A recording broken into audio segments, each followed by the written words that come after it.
আড়াল করে কথা বলার নাই। ইন্ডিয়ান ছবি ছাড়া হলকে টিকায় রাখা খুব মুশকিল। আমরা ঈদ থেকে আবার চালু করছি। ঈদে সম্ভবত আমাদের সিনেমা থাকবে হচ্ছে প্রিন্স, সাকিব খান অভিনীত। বিএনপি সরকার আসার পরে সিনেমা হল মালিকরা অনেক মানে আশান্বিত। যারা যারা হল বন্ধ করেছিলেন তারা আবার হল চালু করার জন্য সব মানে প্রিপারেশন নিচ্ছে। নির্বাচিত সরকার আসছে এবং এটা যে সরকার এসছে সেই সরকার আমাদের পরীক্ষিত।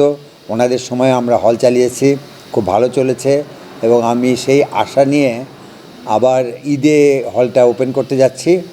যেহেতু এটা এত মানে অনেক বড় পুঁজি বিনিয়োগ করেছি, তা আমি এবার আরেকটা চেষ্টা করে দেখব যে এটাকে রান করা যায় কিনা। এবং সরকার যদি ঈদে অনেক কটা ছবি আসবে, কোরবানি ঈদ পর্যন্ত দেখা যাবে যে দেশের ছবি দিয়ে হয়তো চলছে, ভালো ভালো হয়তো বা ছবি দু একটা ক্লিক করে যাবে। 3টে ছবি ক্লিক করলেই আমরা কোরবানি ঈদ পর্যন্ত একদম টেনে যেতে পারবো। কোরবানি ঈদে আবার ছবি আসবে, আমরা সরকারের সঙ্গে বসবো যে এখানে লুকোছাপার কিছু নাই, মানে রাগঢাকে কিছু নাই, যে মানে আড়াল করে কথা বলার নাই। ইন্ডিয়ান ছবি ছাড়া হলকে টিকায় রাখা খুব মুশকিল। এখন যেহেতু নির্বাচিত সরকার এসছে, সেহেতু আমাদের মধ্যে আবার নতুন করে একটা উদ্দীপনা সৃষ্টি হয়েছে যে আমরা এটাকে আবার চালাবো এবং এটাকে আমরা অবিচ্ছিন্নভাবে নিরাপদে যাতে চালিয়ে যেতে পারি, সেই দিক থেকে আমি সরকারি সকল প্রকার সহযোগিতা আশা করছি। সিনেপ্লেক্স আপনাদের অনুরোধেই খোলা হচ্ছে, কারণ আপনাদের মধ্যে যারা নিয়মিত দর্শক ছিলেন তারাও অনেকটা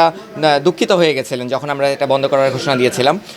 এখন তাদের জন্য এটা আনন্দের খবর যে আমরা ঈদ থেকে আবার চালু করছি। ঈদে সম্ভবত আমাদের সিনেমা থাকবে হচ্ছে প্রিন্স, সাকিব খান অভিনীত।